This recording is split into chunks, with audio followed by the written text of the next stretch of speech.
সিরাজগঞ্জের কাজীপুর ১ আসনে বাংলাদেশ জাতীয়তাবাদী দল বিএনপি মনোনীত সংসদ সদস্য প্রার্থী মোহাম্মদ সেলিম রেজা নারী উদ্যোক্তা মেলা ২০২৬-এর শুভ উদ্বোধন করেছেন। মঙ্গলবার সকালে সিরাজগঞ্জ সদর উপজেলার সোনগাছা ইউনিয়নের চর সোনগাছা গ্রামে মহিলা দল নেত্রী মরিয়মের নিজ বাসভবনে এই মেলার শুভ উদ্বোধন করা হয়। নারী উদ্যোক্তাদের স্বাবলম্বী করে গড়ে তোলা এবং তাদের পণ্য প্রদর্শন ও বিপণনের সুযোগ সৃষ্টি করাই এই মেলার মূল উদ্দেশ্য।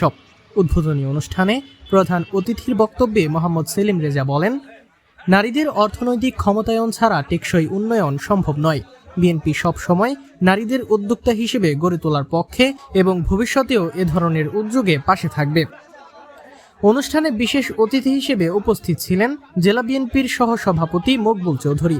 এছাড়াও উপস্থিত ছিলেন ৬ নং সোনগাছা ইউনিয়ন বিএনপির সাবেক সভাপতি আব্দুস সালাম, সাবেক সাধারণ সম্পাদক শাহাদাত হোসেন বাবু, সাবেক সাংগঠনিক সম্পাদক ফারুক আহমেদ, যুবদল সভাপতি আব্দুল কাদের, ছাত্রদল সভাপতি আলী, সাবেক চেয়ারম্যান শাহাদাত হোসেন কিরণ, থানা বিএনপির সদস্য আবু দাউদ আকন্দ, সহসভাপতি মাহতাব, সাবেক সাংগঠনিক সম্পাদক উমর ফারুক সহ বিএনপি ও অঙ্গ সংগঠনের বিভিন্ন পর্যায়ের নেতৃবৃন্দরা। মেলায় স্থানীয় নারী উদ্যোক্তাদের তৈরি বিভিন্ন ধরনের হস্তশিল্প, খাদ্যপণ্য ও গৃহস্থালী সামগ্রী প্রদর্শন করা হয়। এ সময় আয়োজকরা জানান, ভবিষ্যতে আরও বৃহৎ পরিসরে এমন মেলার আয়োজন করা হবে। এই উৎস মহিলা উন্নয়ন সংস্থা এই কাজের সাথে নিয়োজিত। আজকে পুরুষের অ্যাবসেন্সে যদি ওই সংসারের হাল ধরতে হয়, তাহলে মহিলারা ধরে বলেই এই উৎস উন্নয়ন সংস্থার মহিলারা এই কাজে জড়িত বলেই তার সংসারটা টিকে রাখতে পারতেছে।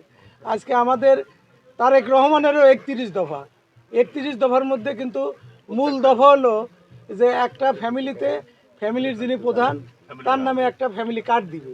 এই কার্ডের উদ্দেশ্য হলো যে মাসে একটা টাকা দিবে, সেটা যত কমই হোক, তাহলে ২,০০০ ২,৫০০ টাকা দিবে।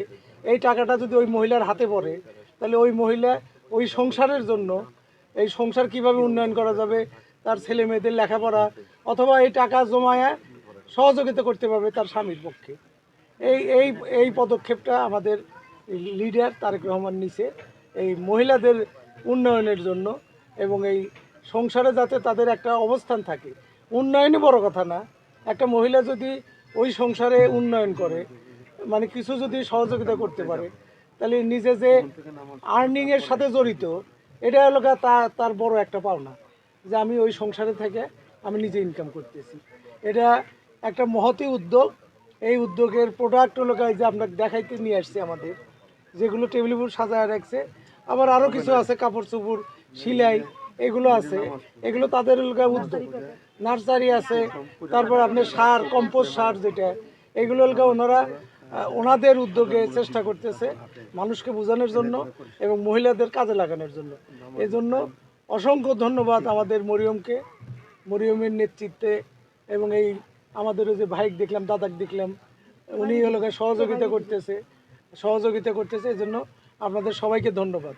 আমরা আপনাদের এই সংস্থার সাথে, এইরকম সংস্থা আরও যেগুলো আছে সবার সাথে আমার দল জড়িত, আমরা নিজেরাও জড়িত। আমরা যারা দল করি আপনাদের সাপোর্টে সবসময় ইনশাল্লাহ আমরা আপনাদের পাশে পাবেন। এবং আমি ধরেন এই ১২ তারিখে আমার নির্বাচন, যদিও আচরণবিধি লঙ্ঘন হয়, আমার যে আপারা আছে, বোনেরা আছে, তাদের কাছে এবং এখানে যারা উপস্থিত আছে সবার কাছে আমি দোয়া চাই, আমার জন্য আপনারা দোয়া করেন, এবং সামনের দিনে আপনাদের যাতে সেবা করতে পারি, আপনাদের এই সংস্থার সাথে এরকম আপনার যেগুলো আছে তার সাথে যাতে আমরা জড়িত থাকতে পারি, আপনাদের সহযোগিতা করতে পারি। সামনে ১২ তারিখের নির্বাচনে আমি যদি এখন ভোট চাই, এটা আচরণবিধি লঙ্ঘন হবে।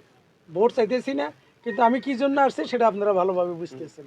আপনারা আমার জন্য দোয়া করেন, আপনাদের সাথে আমরা থাকব, আপনাদের পাশে আমাদেরকে পাবেন। এবং বিশেষ করে সোনগাছা ইউনিয়নের নেতৃবৃন্দ যারা আছে, সোনগাছা ইউনিয়নের টোটাল নেতৃবৃন্দ আপনাদের পক্ষে থাকবে। আপনাদের যে কোনো সমস্যা হলে আমার মোবাইল নাম্বার রাখেন এবং আমার সাথে সরাসরি যোগাযোগ করেন। আর মরিয়ম তো আমার সাথে, আমার দলের নেত্রী, আমার সাথে যোগাযোগ রাখতেছে। আপনাদেরকে অবশ্যই ধন্যবাদ জানাই এই সংস্থার সাথে জড়িত থাকার জন্য। আপনারা ভালো থাকেন, সুস্থ থাকেন, আমার জন্য দোয়া করেন। আমার দেশনেত্রী আমার গণতন্ত্রের মা, উনি মারা গেছে, ওনার জন্য দোয়া করেন, আল্লাহ তাকে বেহেশত নসিব করুক। জলিলুর রহমান জনি এর তথ্যচিত্রে চ্যানেল 21 সিরাজগঞ্জ।